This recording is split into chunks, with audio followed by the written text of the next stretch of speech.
Hey, welcome to the One Piece at a Time Distilling Institute with your host, the alchemist of Indiana's Black Forest, Alan Bishop. Hey, this channel is all about home distilling and legal distilling. If you've got questions, reach out to us in the comments below, social media, or via bishopshomegrown@gmail.com. And don't forget to check out thealchemistcabinet.com. New talking head video incoming. So, again, still stuck in the room because I don't have any printer ink.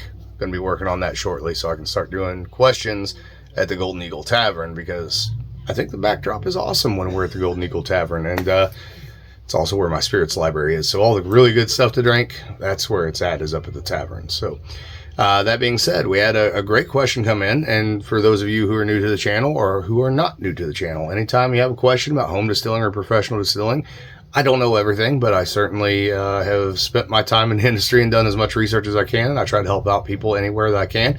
Reach out to me at bishopshomegrown@gmail.com, YouTube comments below, or anywhere on social media. And be sure to check out the alchemistcabinet.com as well, where you can buy our 2 books. We're working on 2 more currently as we speak, and a number of other products that will be out there soon. And for all of you who have bought books, I really greatly appreciate the support, and I appreciate the understanding that, you know, Amazon seems to be running behind on printing books, getting those sent to us to where we can sign them and send them back out to you. So if you order one, be patient. I promise it is coming. It absolutely is headed your way. So that being said, here's a question. So with regards to aging and the environment that takes place in, do you consider single malt whiskeys to be in the same category as brandies and whiskeys that have oats as part of the mash bill, with aging taking place in a more climate controlled setting? Or do you put single malt whiskeys in the same category as non-oat mash bill whiskeys, with aging taking place in an insulated building, being more or less exposed to all the outside temperatures and elements?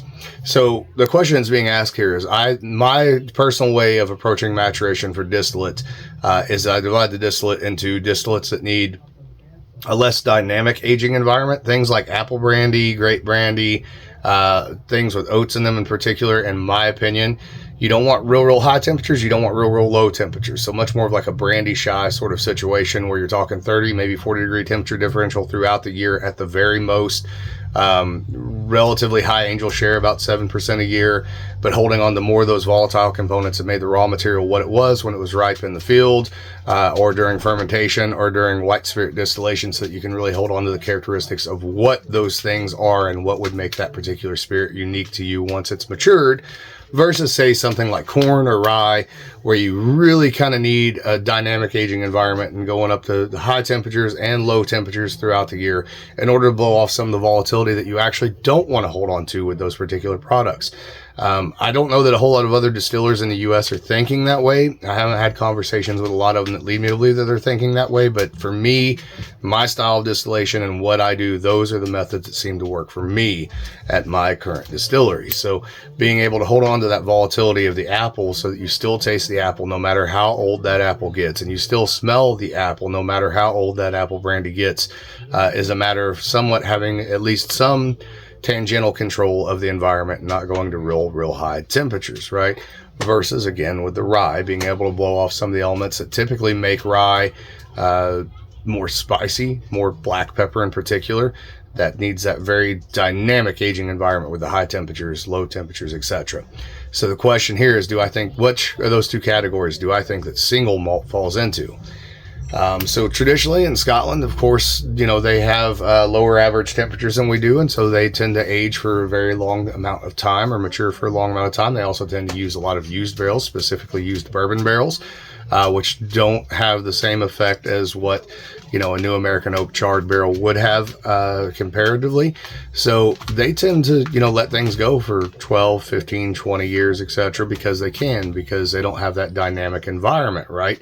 Much more of a controlled sort of thing, but controlled by nature. I do think that a lot of malts are soft enough, even in the United States.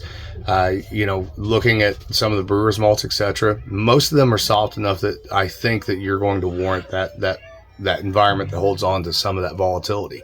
Now, I do think there might be exceptions to that rule, but those exceptions are inherently interesting in and of their own accord. So something like with chocolate malt in it, and a very small amount of chocolate malt can go like very espresso, very mocha, very quickly. You might want to try to blow some of that off, or you might, more so than that, want to have the heat driving into a new oak barrel for single malt whiskey in the United States with chocolate malt in it, so that you get some balance from those caramels and vanillas coming from that new oak. So I think very much so like approaching American brandy versus a French brandy, there's rules still yet to be written, right? Not even rules, but ideals for distillers still yet to be written, because we don't really know the answer completely to these questions quite yet, because we're too new at doing these things post-prohibition to really know the way that we properly maybe should do these things to develop our house character. So with brandy, for example, if you look at the old French methods, you know, you're looking more at the terroir, you're looking more at the minerality of the soil, you're looking more at the tannic structure, you're looking more and less so at the fresh fruit sort of aromas and flavors. Whereas in American brandy, we tend to push very heavily flavored varietals like Muscat or even Muscadine even, or to push, you know, super perfumey things like Catawba, etc. That's a very American sort of profile, right? And I think the same is true of single malt. Is there's places where we're going to be able to bend and break the perceived notions of what's been done in Scotland in the past, and places where those notions are still very much so probably going to have some greater influence upon what we as craft distillers are doing in the United States. So I would say that 95% of it for me of single malt is always going to be in a more controlled environment.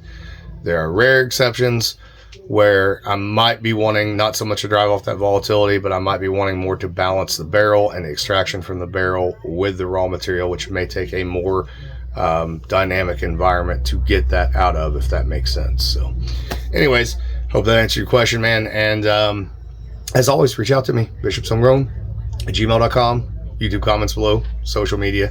Check out thealchemistcabinet.com. Love y'all. Later.